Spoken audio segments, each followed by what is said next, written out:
Earlier this year, the world watched the aftermath of a brutal attack against French journalists. Charlie Hebdo employees were gunned down in their offices in Paris by a terrorist attack, putting workplace security on people's minds.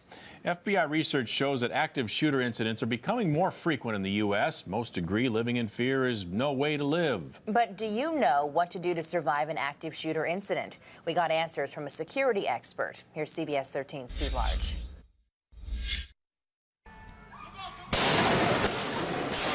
Maybe you think about it happening to you, maybe you don't. Violence in the workplace. If an active shooter storms your office, do you know what to do? The bad guy has already made up their mind. Every second you wait trying to figure out what's happening puts you in more danger. Hector Alvarez has worked in security and law enforcement for 25 years. Information of a possible shooting at the high school, the cafeteria. He says it's very unlikely you'll ever be in an active shooter situation, but it's better to prepare for it than fear it. It's very important to not be afraid. If I'm afraid of everything, I'm going to miss that one thing that's important. Go over to that window, figure out if there's anything going out there. He teaches a program about surviving active violence. The strategy is MOVE. It has a literal meaning and is an acronym as well. The M stands for mindset.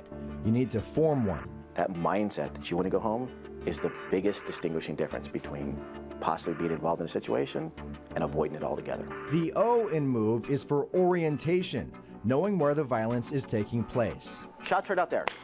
We know it's over there. We can't get out that door. What can we do to protect ourselves in this room? The V stands for volume, putting as much time, distance, and material between you and the bad guy. If you can't safely escape the violence, you might have to shelter in place. Let's move tables. Let's see what happens. Let's lock that door down so the bad guy can't get in. Literally right now. This part of the training usually surprises people when Alvarez asks participants to create a barricade. A messy stack of furniture might not prevent the bad guy from getting in, but it will buy you time and make things harder for him. Now they got to climb over a whole bunch of crap to get to you. Alvarez teaches another strategy of locking a door down by looping or knotting a belt around the doorknob. We'll play tug of war all day long. He recommends covering windows to hallways if you're locked in a room. Out of sight is almost as good as being out of the building. Finally, the E in MOVE stands for engage. As a last resort, you may have to defend yourself. We're going to fight with everything we had and make sure that person coming through the door knows that we want to go home. Alvarez says if you're with others, it must be a team effort. Things like fire extinguishers make great weapons. I want them to have a hail of stuff thrown at them and keep going.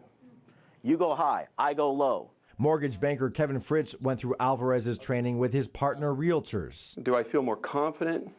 Yeah. He says the MOVE program is meant to avoid violence anywhere, not just at the office. You get a lot more confidence because you think, hey, at the very least, I have a good shot of getting out of a situation just because I'm going to take action. I don't think I had a sense of caution before.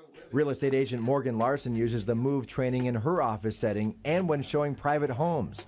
Following the kidnapping of a local agent in Elk Grove and the murder of another in Arkansas, she says it's changed the way she works. And when I'm at the location, I'm very just careful about, am I following this person or are they following me? How can I get out? Alvarez says people remember bits and pieces of his training. At the very least, he hopes they remember what it's called. If something bad happens, you don't have to remember my name, the program. I just want you to hear in your head over and over, you've got to move. Hector Alvarez says his training is not just for the workplace. Those skills can be used whether you're in a school, at a mall, or even out running.